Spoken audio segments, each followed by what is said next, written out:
Hi, my name's Nathalie Oestmann. I'm the Chief Operating Officer at Curve, a London-based fintech, and partner of Thought Machine.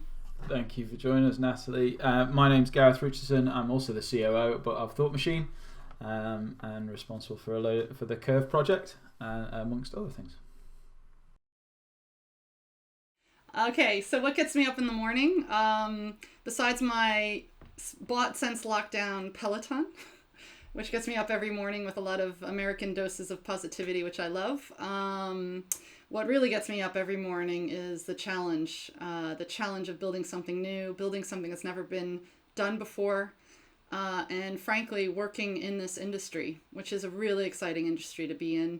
Lots of energy, lots of great ideas, watching people exceed what they thought that they could do day in and day out.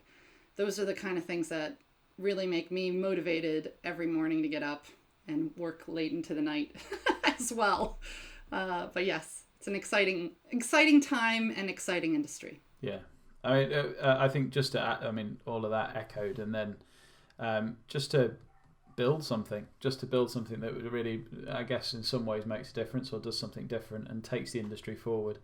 There's plenty of times where we've got up in jobs where we're doing the same thing or adding something just incremental, but this feels like we're actually taking something further, and that's yeah. Really and Gareth, what I would say about that as well is, can I add something? Is that all right? Yeah.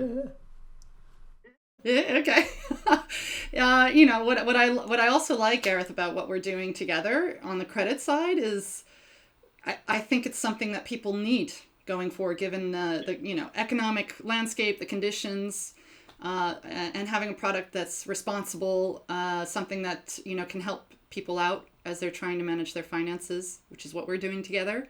I think is really, really important, and definitely gives me that mission drive, because I know I'm going to be helping people and creating jobs in the meantime. Absolutely. All of those things, and some of the products and features and things that we can now do, not just with Thought Machine, but in the cloud and the fintech ecosystem, and it's all a team sport, right? We all come together to build something that actually makes a difference, and I think it comes back to makes a difference. I think there is a great opportunity for us to make a difference in the innovation that we're bringing every day. As we incrementally build upon it, in a few years' time, it's going to be pretty transformative in the way we see things.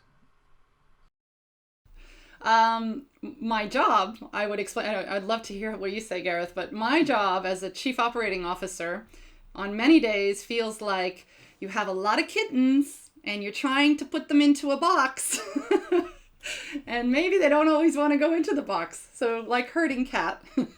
But no, more, I immediately thought about how do you explain Curve? Because we speak a lot about how do you explain what Curve is, which is all your cards in one product. And as soon as I saw that question, I thought of a little video we just made. It's a Curve in 60 seconds. You can find it quickly on YouTube. But we say Curve is a card with superpowers. And that was immediately what I thought. Like a 5-year-old would get that. Curve is a super card. It has superpowers. You put all your different cards that you might use to pay for things, like your mom and dad do. You might put them all under Curve, and with that, you have these superpower things you can do, like going back in time and moving a transaction from one card to the next. And that part they may not understand, but going back in time sounds cool. Or never being embarrassed again with anti-embarrassment features. Or even going back to what we're doing together with Thought Machine, getting credit. So being able to buy things and paying for it over time, which you wouldn't normally be able to do with a regular card without superpowers. So I'm not sure I can live up to a card with superpowers, particularly as the way I've thought about it. That's pretty cool.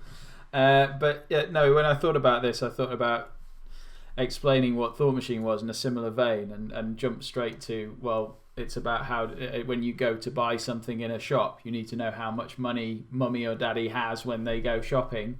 And we keep a register for the bank of every person that with that bank and how much money they have.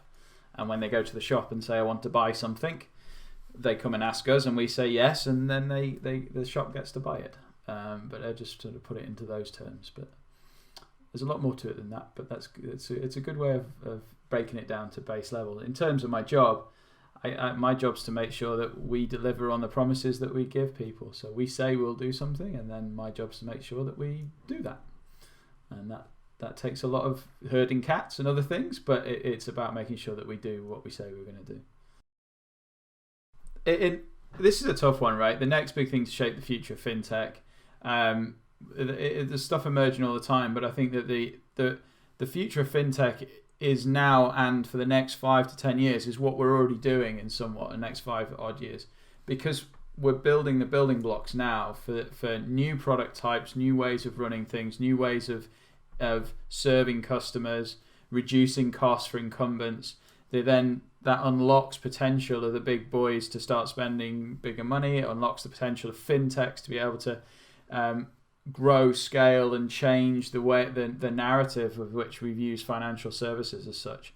So I think the future of fintech is shaped by now, but the scale of it and the size of it and how it looks is really interesting, because I'm not sure I really know. I've got some ideas about where it's all going to go, but I'm not going to sit there and say, there's one big thing. I think it's the ecosystem of everybody coming together and changing the dynamic of how this, let's be honest, it's still operating in product silos like we have since the 1970s in the retail front.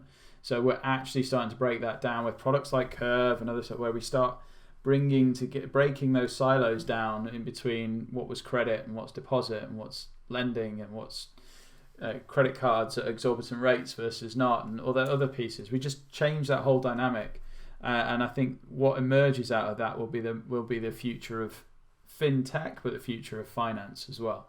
And I think that's what we're deriving out of what we're doing together. Yeah, I would I'd add 2 elements to that, and also it kind of takes it from Curve's point of view. We recognize that there have been a lot of fintechs that have been coming up to meet various needs within financial services that maybe weren't being met in the best ways. So a lot of fintechs are coming up with some new ideas, which is wonderful.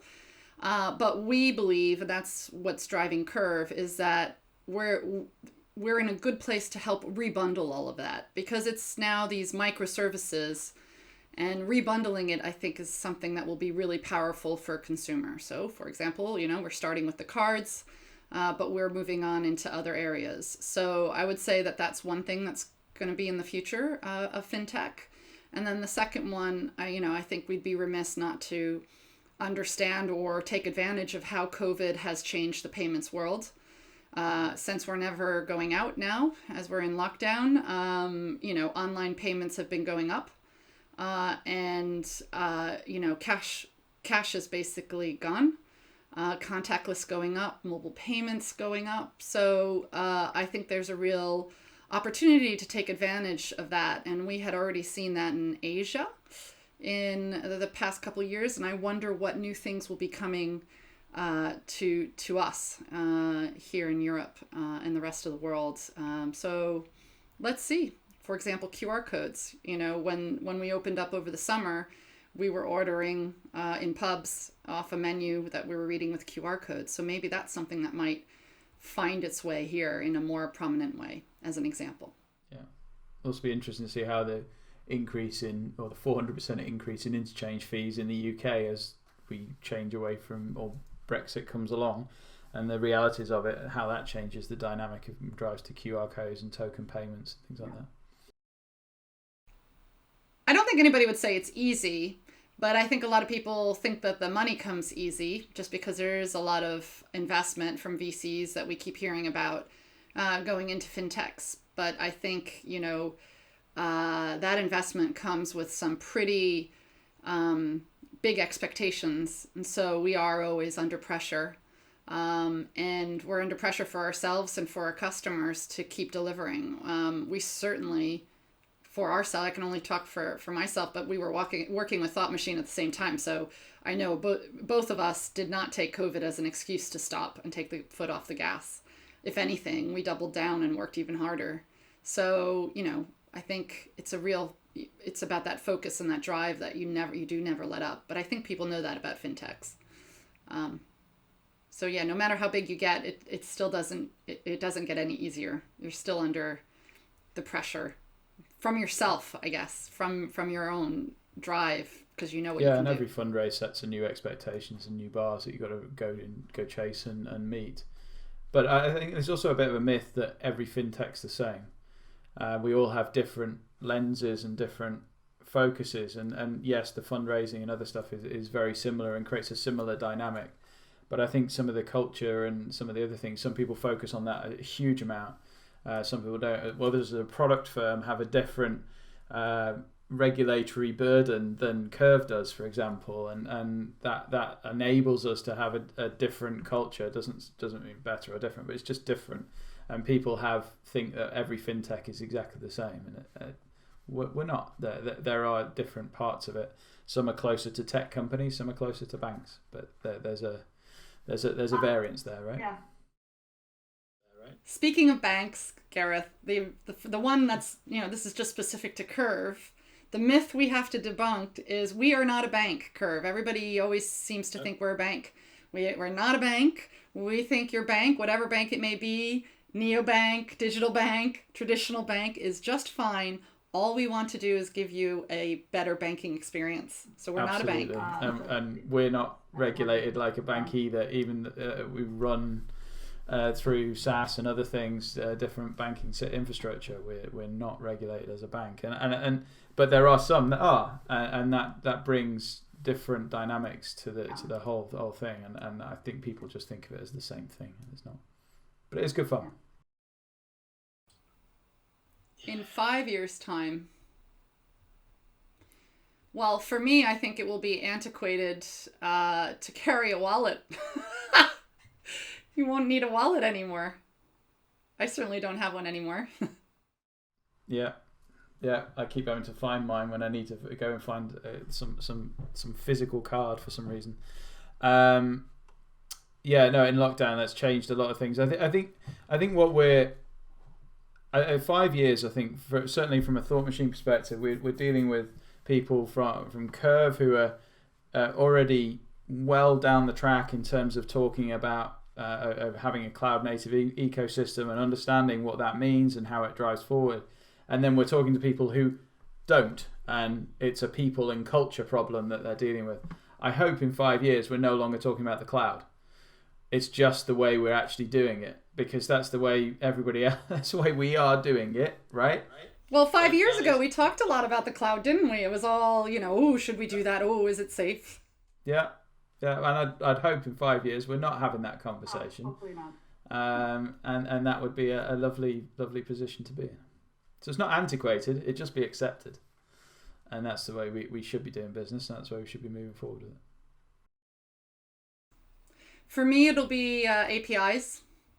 I was going exactly the same place. It's just transformative.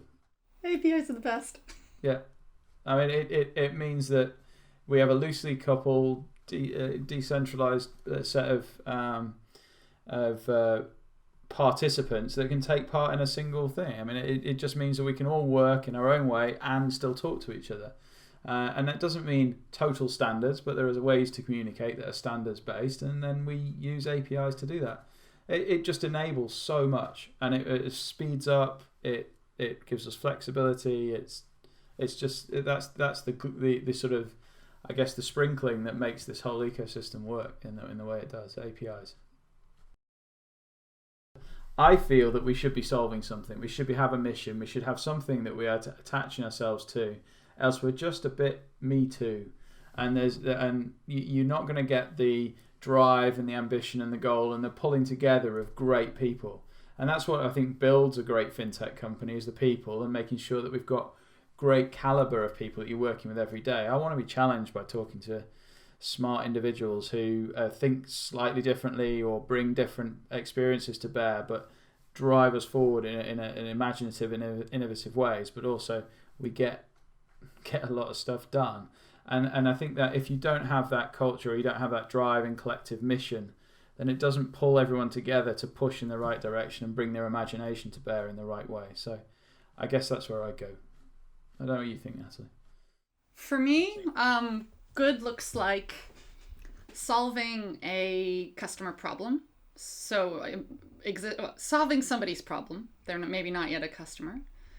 And great for me is that you've pulled all of the right elements together, whether those are partners or great UX or exactly the right solution, that you are really delighting the customer in the way that that problem's been solved. Way too many times we see companies trying to solve, we all know what the problem is and trying to solve it, but it's clunky, it's not intuitive. And to get that problem solved, maybe the customer has to work a lot for it. And for me, great means they don't have to. You do all the work for them. I'm pretty proud of what we've done. So I'm going to put Curve first. I'm very proud of where we've gotten to. But I think there are a lot of companies out there, and just because I've just finished the book, Robert Iger's book, The Ride of a Lifetime as Walt Disney, it is true that is one company that has had its real ups and downs, but has in the end managed to, it took a little bit of time, by the way, but innovated and has pivoted in a way that I think probably 15 years ago we wouldn't have imagined that they would have. And are able to survive. So that's a company. And thrive, right? With Disney Plus and stuff. Yeah. There's a set of organisations that are all a bit, that are probably quite cliched, but I look at, Pixar and following on from the Disney link, the creativity culture and how they've worked that is just something to really look up to. Tesla in some ways, but production at scale, how they make everything easier and bring a technology that is quite new but enable customers to adapt to it and adopt it really easily, and build production at scale. Take a prototype that's all nice but actually be able to roll that out at scale. And then sort of Zero, disrupting a market that was Sage and simplifying things down, keeping it easy and allowing things to then be able to repeat that in many different places. I think there's a lot of lessons there. And then Google for its massive scale and its ability to keep these web scale architectures up all the time. Absolutely.